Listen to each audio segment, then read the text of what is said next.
রহস্যজনকভাবে নিখোঁজ হয়ে গেলেন রাইফেল শুটার।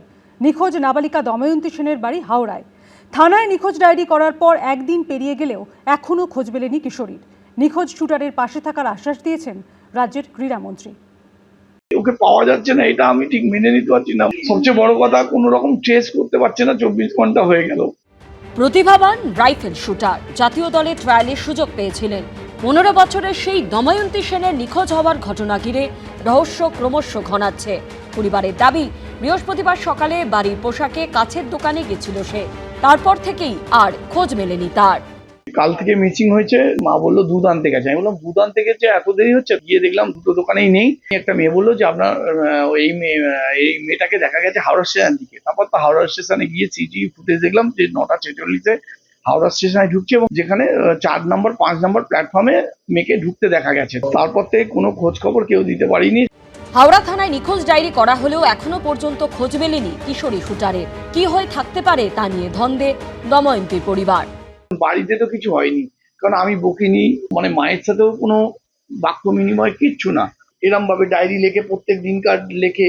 ওর যদি কোনো টেনশনও হয় বা কোনো রকম যদি প্রেশার হয়, ও তখন এই ডায়েরিতে সব লেখে। ওর পক্ষে এরম এই ওকে পাওয়া যাচ্ছে না, এটা আমি ঠিক মেনে নিতে পারছি না। নিখোঁজ শুটার দময়ন্তী সেনের বাবার সঙ্গে দেখা করেছেন ক্রীড়ামন্ত্রী ইন্দ্রনীল খা। পরিবারের পাশে থাকার আশ্বাসও দিয়েছেন তিনি। সুনীত হালদার ও ঝিলম করঞ্জায়ের রিপোর্ট, এবিপি আনন্দ। 21শে জুলাইয়ের আগে ক্রমশ খালি হচ্ছে কালীঘাট তৃণমূল। বৃহস্পতিবার হাত ছেড়েছেন কোয়েল মল্লিক, আর শুক্রবার মমতা বন্দ্যোপাধ্যায়ের হাত ছাড়লেন তাপস চট্টোপাধ্যায় এবং বিশ্বজিৎ দাস। যদিও তাদের দলবদল বা শিবির বদল নতুন নয়। এদিন মমতা বন্দ্যোপাধ্যায় অভিষেক বন্দ্যোপাধ্যায়ের বিরুদ্ধে ক্ষোভ উগরে দিয়েছেন ডোমজুর থেকে তৃণমূলের দুবারের বিধায়ক রাজীব বন্দ্যোপাধ্যায়ও। তবে এবার কি তিনি শিবির বদলের পথে? আমার রাজনৈতিক জীবন বলুন, পরিবার বলুন, সবকিছু কিভাবে নষ্ট করেছে এই অভিষেক বন্দ্যোপাধ্যায়। একজনের সঙ্গে একজনের লড়াই করে দেওয়া, এটা নিয়ে খুবই অসন্তুষ্ট ছিল। ক্ষমতার পোলেস্তরা খসে পড়তেই তৃণমূলের দৈন্য চেহারা প্রকট হয়েছে। একসময় যে দল বিরোধীদের ভাঙাতো, আজ সেই দল ছাড়ার ধুম পড়ে গেছে। লোকসভা, রাজ্যসভা থেকে বিধানসভা, সর্বত্রই শুধু ভাঙনের সুর। শুক্রবার বিধানসভায় গিয়ে ঋতব্রত তৃণমূলের নাম লেখালেন তাপস চট্টোপাধ্যায়, বিশ্বজিৎ দাস। একই দিনে ক্ষোভ উগরে দিয়ে শিবির বদলের জল্পনা উস্কে দিলেন কালীঘাট তৃণমূলের রাজ্য সাধারণ সম্পাদক রাজীব বন্দ্যোপাধ্যায়ও। এই তিনজনের কারো ক্ষেত্রেই অবশ্য শিবির বদল নতুন নয়। কেউ কেউ তো একাধিকবারও দল বদলে ফেলেছেন। 2015 সালে সিপিএম ছেড়ে তৃণমূলে যোগ দেন রাজারহাট গোপালপুরের প্রাক্তন পুরপ্রধান তাপস চট্টোপাধ্যায়। এরপর 2021 সালের বিধানসভা নির্বাচনে রাজারহাট নিউটাউন কেন্দ্র থেকে বিধায়ক হন। 2026-এ সেই কেন্দ্র থেকেই হেরে যান। সম্প্রতি প্রাক্তন তৃণমূল কাউন্সিলর দেবরাজ চক্রবর্তীর গ্রেপ্তারির পর এই তাপস চট্টোপাধ্যায়ের বিরুদ্ধে অভিযোগ তুলেছিলেন বিজেপি বিধায়ক তরুণ জ্যোতি তিওয়ারি। তাপস চ্যাটার্জি, দেবরাজ চক্রবর্তী মানে সিন্ডিকেট ক্রাইমের পার্টনার, কিন্তু বছর 2-3 আগেও তাপস চ্যাটার্জির হাত থেকে সাইন করা প্ল্যানে কাজ হয়েছে। এবার তাপস চ্যাটার্জি, দেবরাজ, এই সিন্ডিকেটগুলো চলতো। এবার সেই তাপস চট্টোপাধ্যায় শিবির বদলে চলে গেলেন ঋতব্রত তৃণমূলে। দলে যে একটা পলিটিক্যাল লাইফ, সাংগঠনিক লাইফ, অর্গানাইজেশন সেন্স, সেটা আমাদের যেটা বললো যে কালেকটিভ আলোচনা, এটা খুবই অভাব ছিল। বিশ্বজিৎ দাসের রাজনৈতিক অতীতও একই রকম। 2019-এর লোকসভা ভোটে বিজেপি এ রাজ্যে অত্যন্ত ভালো ফল করে। সে বছরই তৃণমূল ছেড়ে বিজেপিতে যোগ দেন বিশ্বজিৎ দাস। আবার 2021-এ তৃণমূল বিপুল ভোটে জিতে ক্ষমতায় ফিরতেই তৃণমূলে ফেরেন বিশ্বজিৎ। কোনো জনপ্রতিনিধির মনে হয় কাজ করবার জন্য, তাহলে মমতা বন্দ্যোপাধ্যায়ের বিকল্প এই মুহূর্তে সারা পশ্চিমবাংলা কেন, সারা ভারতবর্ষের বুকে নেই। এবার তৃণমূলের ভরাডুবির পর শিবির বদলের হিড়িকে সেই বিশ্বজিৎ দাস কালীঘাট তৃণমূল থেকে যোগ দিলেন ঋতব্রত তৃণমূল শিবিরে। As a leader, opposition leader, Trinamool Congress আমার পার্টি, আমি লিডারের সঙ্গেই আছি। কম যান না রাজীব বন্দ্যোপাধ্যায়ও। ডোমজুর থেকে তৃণমূলের দুবারের বিধায়ক রাজীব বন্দ্যোপাধ্যায় 2021-এর বিধানসভা ভোটের আগে 29শে জানুয়ারি বিধায়ক পদ থেকে ইস্তফা দেন। কৃতজ্ঞতা জানাই আজকে আবার আমার দলনেত্রীকে। মাননীয় নেত্রী আমার কাছে একজন মাদার ফিগার, সুতরাং তিনি আমায় সুযোগ করে দিয়েছেন, তার কাছে আমি চিরকৃতজ্ঞ। এবং তার ছবি যেমন আমার মাথার পিছনে থাকে, নিশ্চিতভাবে তার ছবি আমি সাথে নিয়ে বেরিয়েছি, তার ছবি আমার সাথেই থাকবে। কিন্তু পরদিনই চার্টার্ড ফ্লাইটে দিল্লি গিয়ে অমিত শাহর হাত ধরে বিজেপিতে যোগ দিয়েছিলেন। কিন্তু বিজেপির টিকিটে বিধানসভা ভোটে লড়েও ডোমজুর থেকে হেরে যান। 9 মাসের মাথায় ব্যাক টু টিএমসি। ত্রিপুরায় অভিষেক বন্দ্যোপাধ্যায়ের হাত ধরে তৃণমূলে ফেরেন। 2026-এ ডেবরা থেকে লড়ে হেরে যান। দলের ভরাডুবির পর তাকে রাজ্য সাধারণ সম্পাদকের পদ দেন মমতা বন্দ্যোপাধ্যায়। সেই রাজীব বন্দ্যোপাধ্যায় শুক্রবার ক্ষোভ উগরে দিলেন। আজকে এই দলের ভরাডুবির জন্য কেউ দায়ী না, একজনই দায়ী, তার নাম হচ্ছে অভিষেক বন্দ্যোপাধ্যায়। সব মিলিয়ে 21শে জুলাইয়ের আগে ক্রমশ খালি হচ্ছে মমতা বন্দ্যোপাধ্যায়ের কালীঘাট শিবির। কৃষ্ণেন্দু অধিকারী ও গৌতম মণ্ডলের রিপোর্ট, এবিপি আনন্দ। অভিষেক বন্দ্যোপাধ্যায়কে মমতা বন্দ্যোপাধ্যায় বর্জন না করলে পদ ছেড়ে দেবেন বলে স্পষ্ট জানিয়ে দিলেন রাজীব বন্দ্যোপাধ্যায়। নির্বাচনে তৃণমূলের ভরাডুবির পিছনে একমাত্র অভিষেক বন্দ্যোপাধ্যায়কে দায়ী করে উগরে দিলেন ক্ষোভ। বললেন, দিদিকে হাতজোড় করে বলছি, আর অভিষেক বন্দ্যোপাধ্যায়কে বাঘের বাচ্চা বলবেন না। এই দলের ভরাডুবির জন্য কেউ দায়ী না, একজনই দায়ী, তার নাম হচ্ছে অভিষেক বন্দ্যোপাধ্যায়। সুতরাং তাকে ইমিডিয়েট মমতা বন্দ্যোপাধ্যায়ের উচিত বর্জন করা। হুড়মুড়িয়ে ভাঙছে কালীঘাট তৃণমূল, আর এই ভাঙন যে এখনই থামবে না সেটাও দিনের আলোর মতো স্পষ্ট। কালীঘাট তৃণমূল ছেড়ে আসা প্রায় সমস্ত নেতা এবং কালীঘাট তৃণমূলে থাকা নেতাদের একাংশেরও ক্ষোভ একজনেরই বিরুদ্ধে, অভিষেক বন্দ্যোপাধ্যায়। এবার সেই পথে হেঁটে তাঁর বিরুদ্ধে ক্ষোভ উগরে দিলেন কালীঘাট তৃণমূলের রাজ্য সাধারণ সম্পাদক রাজীব বন্দ্যোপাধ্যায়। আমি কেন জানি না, বুঝতে পারছি না যে মমতা বন্দ্যোপাধ্যায় এখনো অভিষেক বন্দ্যোপাধ্যায় করে যাচ্ছেন। আমি দিদিকে হাত জোড় করছি যে দয়া করে আর অভিষেক বন্দ্যোপাধ্যায় করবেন না, আর অভিষেক বন্দ্যোপাধ্যায়কে বাঘের বাচ্চা বানাবেন না, আর অভিষেক বন্দ্যোপাধ্যায়কে ডিফেন্ড করার চেষ্টা করবেন না। তাহলে তাঁরও শিবির বদল কি সময়ের অপেক্ষা? অভিষেক বন্দ্যোপাধ্যায়কে বর্জন করার কথা বলছেন আপনি মমতা বন্দ্যোপাধ্যায়ের কাছে, এটা যদি না হয় তাহলে কি আপনি এই পদ থেকে ছেড়ে দেবেন? ডেফিনেটলি আমাকে তাহলে সিদ্ধান্ত নিতে হবে। মমতা অভিষেকের সঙ্গে থাকা যায় না বলেই সেটা কেউ আগে বুঝেছে, কেউ পরে বুঝেছে। সেক্ষেত্রে আমি কতটা খাঁটি, কতটা সঠিক, কতটা ঠিক, সেটা নিশ্চয়ই আজকে সবাই উপলব্ধি করছে, বুঝছে। শুধু অভিষেক বন্দ্যোপাধ্যায়ের বিরুদ্ধে ক্ষোভ উগরে দেওয়াই নয়, সেই সঙ্গে মুখ্যমন্ত্রী শুভেন্দু অধিকারীর প্রশংসাও করেছেন রাজীব বন্দ্যোপাধ্যায়। আজকে এই অভিষেক বন্দ্যোপাধ্যায়কে তো যুবর দায়িত্ব দেওয়ার জন্য এই শুভেন্দু অধিকারীকে তাড়িয়ে দেওয়া হয়েছিল। আগে অন্য কাউকে করা হলো যাতে লাইনটা পরিষ্কার করা যায়। আজকে শুভেন্দু অধিকারী, আমি তো বলবো বরঞ্চ আজকে ভালো হয়েছে, সাপে বড় হয়েছে যে আজকে শুভেন্দু অধিকারী রাজ্যের মুখ্যমন্ত্রী হয়েছে। তার যোগ্যতা ছিল, সে রাজ্যের মুখ্যমন্ত্রী হয়েছে। রাজীব বন্দ্যোপাধ্যায় নাম বলতেও আমার খারাপ লাগে, তাৎপর্যহীন লোক। এইসব লোক শুধু ব্যক্তি স্বার্থে তারা এদিক ওদিক করে, থাকলো না থাকলো কি আশা করে। সম্প্রতি কালীঘাট তৃণমূলের ভিতরে থেকে অভিষেক বন্দ্যোপাধ্যায়ের বিরুদ্ধে সরব হয়েছিলেন কল্যাণ বন্দ্যোপাধ্যায়। এবার সরব হলেন এখনও কালীঘাট তৃণমূলে থাকা আরেক নেতা রাজীব বন্দ্যোপাধ্যায়ও। কৃষ্ণেন্দু অধিকারী, উজ্জ্বল মুখোপাধ্যায় ও আশাবুল হোসেনের রিপোর্ট, এবিপি আনন্দ। এবার বিধানসভা চত্বরে চমক দিলেন মদন মিত্র। কালীঘাট তৃণমূলের কর্মসূচিতে হঠাৎ হাজির হন ঋতব্রত তৃণমূলে যোগদানকারী কামারহাটির বিধায়ক। আর এ নিয়ে মদন মিত্রকে কটাক্ষ করতে ছাড়েননি কুণাল ঘোষ। পাল্টা জবাব দিয়েছেন মদন মিত্র। ভালো তো, আমাদের একজন লোক যদি ওদিকে থাকেন খবরাখবরও পাওয়া যাবে। আমার মনে হচ্ছে কুণালের হারাবার দিনটা খুব তাড়াতাড়ি। রাজ্য রাজনীতিতে এখন চমকের পর চমক। এবার তেমনই এক চমক দেখা গেল বিধানসভার সামনেও। বুধবার ঋতব্রত তৃণমূলের নাম লেখানো মদন মিত্রকে শুক্রবারই দেখা গেল কালীঘাট তৃণমূলের বিধায়কদের কর্মসূচিতে। দুপক্ষের কথোপকথনও উস্কে দিল জল্পনা। মদনদা শারীরিকভাবে ফিজিক্যালি হয়তো ওইদিকে গেছেন, কিন্তু মদনদাও বিশ্বাস করেন রেপিস্টকে। মদনদার মন অন্যদিকে পড়ে আছে। কাপুরুষের মতো ইডি দিয়ে বৌদি আর ছেলেদেরকে নোটিশ দিয়েছে। ফলে আমরা চাই মদনদা ভালো থাকুক, 2-4 দিন যা মন চায় প্রাণ চায় বলুক। আমরা এটুকু জেনে রাখছি, আমাদের ভেতরের একটা লোক ওদের মধ্যে রইল। আমি চাই শোভনদা আগামী 10 বছর বিরোধী আসনে বসুক। 10 বছর বিরোধী আসনে বসবো, সরকারি আসনে। এটা কি বললি? ঠিক ঠিক ঠিক। আবার আসিব ফিরে। স্ত্রী এবং 2 ছেলেকে ইডি তলব করার পরেই বুধবার বিধানসভায় ঋতব্রত বন্দ্যোপাধ্যায়ের ঘরে পৌঁছে গেছিলেন মমতা বন্দ্যোপাধ্যায়ের দীর্ঘদিনের সঙ্গী মদন মিত্র। অভিষেক বন্দ্যোপাধ্যায়ের যে বাড়ি এবং তার চারপাশে নিঃশ্বাস নেওয়া যাচ্ছিল না।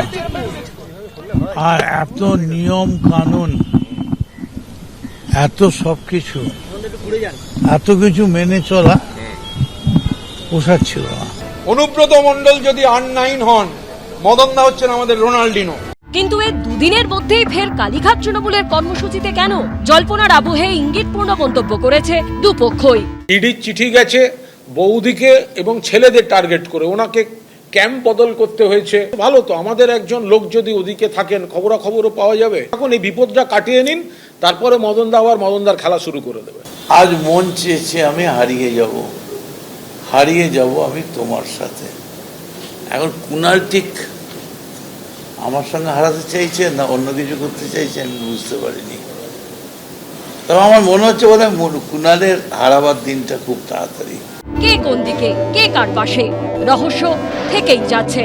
আশাফুল হোসেন ও কৃষ্ণেন্দু অধিকারীর রিপোর্ট, এবিপি আনন্দ।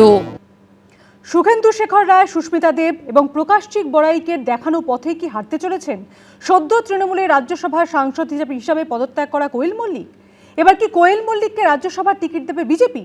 আর এ নিয়ে ক্রমশ বাড়ছে সুকান্ত মজুমদারের মন্তব্যে জল্পনা। আর এরই মধ্যে সূত্রের খবর, ইস্তফা দিতে পারেন রাজ্যসভা তৃণমূলের আরও 2 সাংসদ। নিচের তলায় কেউ আসবে না, উপর তলায় আসতে পারে বলতে বলেছি আমি আগেই, যেটা এখনো বলছি। ওপরতলার নেতাদের জন্য লক গেট খুলে দিয়েছে বিজেপি। 3 জন প্রাক্তন তৃণমূল সাংসদ ইস্তফা দিয়ে বিজেপির টিকিটে ফের রাজ্যসভায় প্রার্থী হয়েছেন। তার ঠিক পরেই বৃহস্পতিবার রাজ্যসভার তৃণমূল সাংসদ পদ থেকে ইস্তফা দেন কোয়েল মল্লিকও। তিনিও কি এবার সুখেন্দু শেখর রায়, সুস্মিতা দেব ও প্রকাশচিক বড়াইকের পথেই হাঁটবেন? তার কি বিজেপির টিকিটে রাজ্যসভায় যাওয়া কার্যত পাকা? কোয়েল মল্লিক আগে থেকেই প্ল্যান করেছিলেন যে তৃণমূলে তিনি থাকবেন না। আগামী দিনে তিনি ইস্তফা দিয়েছেন, আগামী দিনে তিনি আবার রাজ্যসভায় পৌঁছবেন, যেরকম বাকি 3 জন সাংসদের সাথে হয়েছে। বিজেপির শক্তি রাজ্যসভাতে আরো বাড়ছে। জল্পনা আরও জোরালো হয়েছে পদত্যাগের ঠিক পরেই কোয়েল মল্লিকের সঙ্গে নরেন্দ্র মোদীর অত্যন্ত ঘনিষ্ঠ বিজেপি নেতা এবং কেন্দ্রীয় মন্ত্রী ভূপেন্দ্র যাদবের সাক্ষাৎ ঘিরে। এর আগে 8ই জুন মমতা বন্দ্যোপাধ্যায়ের দিল্লিতে থাকাকালীন নরেন্দ্র মোদী, অমিত শাহের অত্যন্ত ঘনিষ্ঠ কেন্দ্রীয় মন্ত্রী এই ভূপেন্দ্র যাদবের বাড়িতে গিয়ে বৈঠক করেছিলেন তৃণমূলের লোকসভার বিদ্রোহী সাংসদরা। সেই বৈঠকেই তারা এনডিএকে সমর্থনের সিদ্ধান্ত নেন। এবার তৃণমূল সাংসদ হিসেবে পদত্যাগের পর সেই ভূপেন্দ্র যাদবের সঙ্গে বৈঠক করলেন কোয়েল মল্লিকও। তবে বিগত দিনে দেখেছি যারা আমাদের নেতাদের সাথে দেখা করেছেন তারা প্রত্যেকেই আবার বিজেপির টিকিটে আসতে চেয়েছেন, কারণ তাদের এখনো অনেকটা সময় বাকি। কোয়েল মল্লিকের তো মনে হয় প্রায় 5 বছর বাকি, 1 বছরও হয়নি মনে হয় এখনো। স্বাভাবিকভাবে উনি চাইবেন অন্য কোনো রাজনৈতিক দলের হয়ে এসে সেখান থেকে থাকার। তৃণমূল থেকে যাচ্ছেন, ইস্তফা দিচ্ছেন, ছবি দেখা যাচ্ছে বিজেপি নেতার সঙ্গে। এটা খুব রহস্যজনক ব্যাপার। কোয়েল ছেড়ে থাকেন তাহলে লকেট এতদিন ধরে বিজেপি করছেন, তিনি অভিনেত্রী আবার নেত্রীও বটে, তো তাহলে তো লকেটকে দেওয়া উচিত। তো বারবার তো তৃণমূল থেকেই যাবে আর নমিনেশন তারা পাবেন। রাজ্যসভায় তৃণমূলের সাংসদ সংখ্যা ইতিমধ্যে 13 থেকে 9 নেমে এসেছে। সূত্রের দাবি, রাজ্যসভায় তৃণমূল আরও দুর্বল হয়ে পড়তে পারে, কারণ কোয়েল মল্লিকের পর পদ ছাড়তে পারেন তৃণমূলের আরও 2 রাজ্যসভার সাংসদ। রাজনীতির বাইরে অন্য ক্ষেত্র থেকে এই 2 জনকে রাজ্যসভায় পাঠিয়েছিল তৃণমূল। এবার তাঁরাও পদ ছাড়তে পারেন বলে সূত্রের দাবি। কোয়েল মল্লিক চলে এলো কি কেন এলো কি জানে, এই বিষয়টা তো সেটাও একটা ব্যাপার। এরা কেনই বা আসে, কেনই বা হয়, এদের কেনই বা করে, সেটাও একটা বিষয়। কিন্তু সেগুলো যাই হোক, সেটা সব নিয়ে আমি কিছু বলতে চাই না। কোয়েল মল্লিকেরও কারণ একই, তার কারণ সেও বুঝতে পারছিল যে তার এবং তার পিতার বা তাদের পরিবারের একটা ইকমি কুকারের একটা সম্মান আছে, তো হ্যাঁ, ইন্দু মাধব মল্লিকের সেই সম্মানটা নষ্ট হচ্ছিল। শেষ অবধি তৃণমূলের পরিণতি কি হবে, কজনই বা থাকবে, সেই প্রশ্নই এখন ঘুরপাক খাচ্ছে বিভিন্ন মহলে। অনির্বাণ বিশ্বাস ও বিজেন্দ্র সিংহর রিপোর্ট, এবিপি আনন্দ। ঘুরপথে নয়, এবার সবটাই হবে সামনাসামনি। সূত্রের খবর, বিজেপিতে মিশে যাচ্ছে এনসিপিআই অর্থাৎ তৃণমূলের বিদ্রোহী সাংসদ যারা সদ্য এনসিপিআই এর সদস্য হয়েছিলেন, তারাই এবার সরাসরি বিজেপি সাংসদ হয়ে যাবেন। সূত্রের খবর, 20 বা 21শে জুলাই দেখা যেতে পারে নতুন সমীকরণ। সুখেন্দু শেখর রায়, সুস্মিতা দেব ও প্রকাশচিক বড়াই। রাজ্যসভার পদত্যাগে এই 3 তৃণমূল সাংসদ সরাসরি বিজেপিতেই যোগ দিয়েছেন। তারপর তাদের পদত্যাগে খালি হওয়া আসনে তাদেরই পাঠিয়েছে বিজেপি। এবার লোকসভায় তৃণমূলের বিদ্রোহী সাংসদরাও কি সেই পথেই হাঁটতে চলেছেন? আর ঘুরপথের সমর্থন নয়, এবার সবটাই খুল্লাম খুল্লা। সূত্রের খবর, বিজেপিতে মিশে যেতে চলেছে তৃণমূলের বিদ্রোহী সাংসদদের এনসিপিআই। 21শে জুলাইয়ের আগে পরে 20 কিংবা 22শে জুলাই এই প্রক্রিয়া হতে পারে সূত্রের খবর। এ রাজ্যে তৃণমূল ক্ষমতা থেকে চলে যাবার পরই মমতা বন্দ্যোপাধ্যায়ের বিরুদ্ধে বিদ্রোহ ঘোষণা করেন লোকসভার 20 জন তৃণমূল সাংসদ। দিল্লিতে বিজেপি নেতৃত্বের সঙ্গে বৈঠকের পর এনসিপিআই নামে একটি দলে মিশে যান তারা। বিজেপি নেতৃত্বাধীন এনডিএ-কে সমর্থনের ঘোষণাও করেন। সূত্রের খবর, এবার আর শুধু এনডিএ-কে সমর্থন নয়, সরাসরি বিজেপিতে মিশে যেতে পারেন তারা।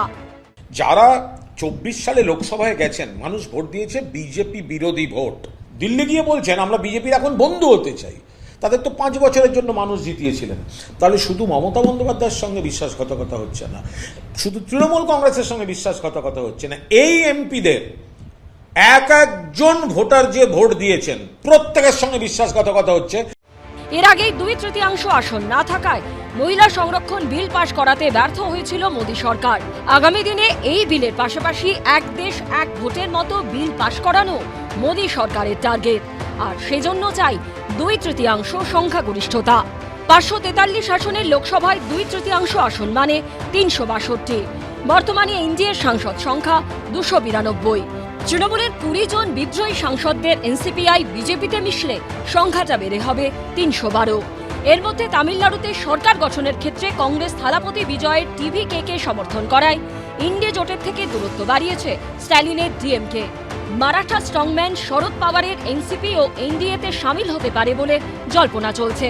সেক্ষেত্রে 2/3 আরও কাছাকাছি পৌঁছে যাবে বিজেপি নেতৃত্বাধীন এনডিএ।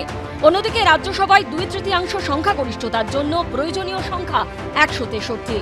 বর্তমানে রাজ্যসভায় বিজেপি নেতৃত্বাধীন এনডিএর সাংসদ সংখ্যা 148। ফলে সেখানেও 2/3 অনেকটা কাছাকাছি পৌঁছে গেছে বিজেপি। আগামী দিনে কি দল ভাঙিয়েই এই লক্ষ্যে পৌঁছতে চাইছে তারা? সেটা কি সম্ভব হবে? তাই দেখার। বিজেন্দ্র সিংহ ও অনির্বাণ বিশ্বাসের রিপোর্ট, এবিপি আনন্দ। এবিপি আনন্দ, এগিয়ে থাকে, এগিয়ে রাখে।